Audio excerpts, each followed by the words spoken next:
Outro vídeo sobre mitologia, dessa vez sobre mitologia nórdica, né?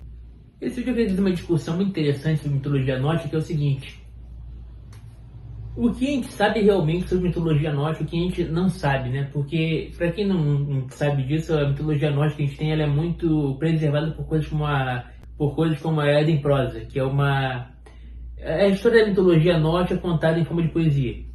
Só que a Edda em prosa ela foi preservada especialmente por monges católicos, né, lá do século XIII. Isso faz com que se crie muita discussão sobre o que realmente a mitologia nórdica é da mitologia nórdica e o que foi acrescentado ou propositalmente pelos monges ou que teria sido um subproduto, né, do ecumenismo, né, entre o cristianismo e a mitologia nórdica. O exemplo mais claro disso, né, que é o exemplo que geralmente é muito usado para demonstrar isso, é o lance das maçãs.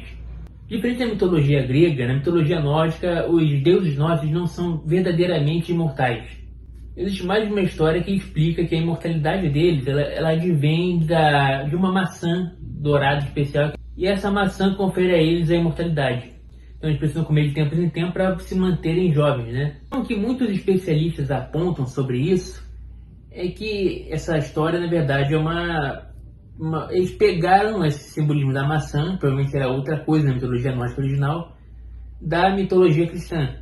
Outro fato bem famoso é que no final da mitologia nórdica, no Ragnarok, quando o mundo termina, quando todas as pessoas morrem no mundo, sobram dois seres humanos se escondendo dentro de uma árvore, né? Eles pegam a ideia de Adão e Eva e trazem para essa mitologia nórdica. Claro que nada disso que eu estou falando aqui existem provas reais de que isso foi tipo, não, vamos copiar a história cristã, fazer igualzinho aqui na nossa mitologia. Não temos provas disso. Não temos provas que nem que eles se inspiraram, né? Nem que os monges cristãos botaram lá no meio mitologia cristã para tentar misturar as duas religiões. Só que eu sempre ficou na minha cabeça uma coisa muito interessante sobre mitologia nórdica, sempre que eu pesquisava, que são os personagens que aparecem muito pouco, né? Existem uns personagens que eles simplesmente surgem, eles fazem uma coisa muito importante e depois eles nunca mais são mencionados ou são mencionados muito raramente. Na mitologia grega, os irmãos de Zeus, né, o deus supremo do panteão grego é Zeus, e ele tem dois irmãos, que são Poseidon e Hades. Os dois são muito importantes na mitologia, né? Eles têm várias histórias entre os dois explorando o mito dos dois. Enquanto que na mitologia nórdica, Odin, que é o deus supremo, ele tem dois irmãos também. Só que esses dois irmãos, eles aparecem apenas em duas histórias, né? A história de criação do mundo e uma história que supostamente é contada do ponto de vista do Loki, né? Que é uma história que Odin sairia em viagem, né? Ele viajaria para fora de Asgard, por algum motivo não especificado, e os irmãos do Odin teriam ficado no lugar dele. Então você consegue observar que existe uma certa mistura entre os três, né? Como se, tipo assim, sempre que o Odin vai fazer uma coisa muito importante, ele faz junto com os dois. Sempre que o Odin vai embora, quem assume são os outros dois. Então surge essa teoria dentro da mitologia que, na verdade, o Vili e o Ve, que são os dois irmãos do Odin, filhos de Bor, eles não são dois irmãos do Odin de verdade. Vili e Ve, na verdade, não seriam nada mais nada menos do que duas personalidades diferentes do Odin, duas emanações diferentes do Odin, né? Para quem assistiu a animação recente da Netflix, né, Ragnarok, que retrata Odin como um deus que se manifesta em três formas diferentes, essa ideia pode parecer um pouco mais plausível, né? Principalmente porque na mitologia Odin sempre é representado com ou o número 3 ou números que são múltiplos de 3, como por exemplo 9. O símbolo que é mais comumente associado com Odin, por exemplo, é o Valknut, que ele é três triângulos unidos em um só. Normalmente demonstrando essa simbologia do 3, né? Então alguns estudiosos acabam teorizando que na verdade Vili e Ve seria uma tentativa dos monges cristãos na época de tentarem colocar a trindade dentro da mitologia nórdica, né? Eu particularmente também vejo a probabilidade, a possibilidade de isso ser uma coisa importada da mitologia hindu. Parece que são mitologias muito distantes, né? A hindu e uma mitologia que fica no norte da Europa, né? Parece uma coisa muito distante uma coisa da outra. Mas na verdade a Europa ela foi colonizada pelos povos indo-europeus, né? Que são povos que eles são meio iranianos, meio hindus, né? E vieram para a Europa, colonizar a Europa e substituíram muitos povos que já eram naturais de lá. O latim, por exemplo, né, a língua latina dos romanos, ela advém principalmente do indo-europeu, do proto-indo-europeu, que é esse idioma que supostamente existiria antes de todos esses idiomas existirem na região. Conforme ele fosse espalhando, o idioma foi se modificando e criando novas línguas, né, como por exemplo o latim. E do latim surgiram várias outras fragmentações desse idioma.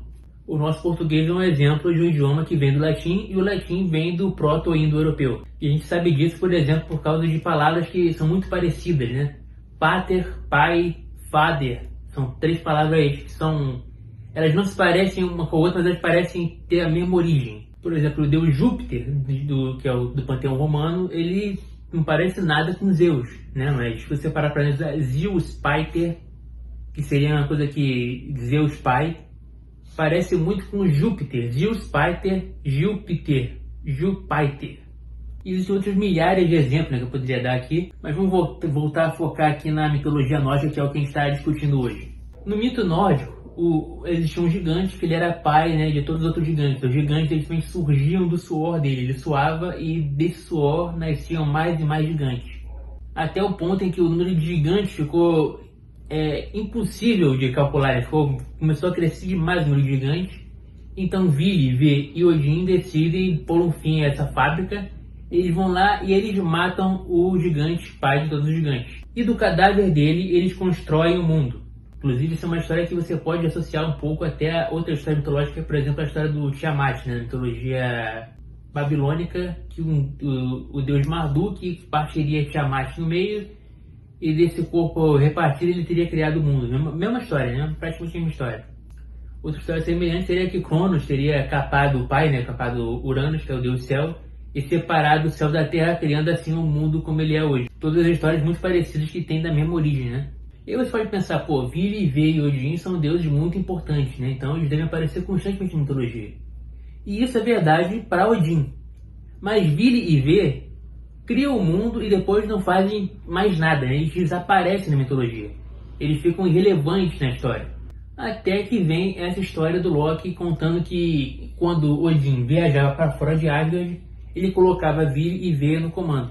E enquanto Vili e Vê estão no comando de Asgard, eles tomam a esposa de Odin como para eles, né, como amante deles. Por mais que quando Odin volte, ele tome ela de volta, não aparece nenhuma forma de punição para eles, né, como se terem tomado a esposa do deus principal da mitologia não tivesse consequência nenhuma.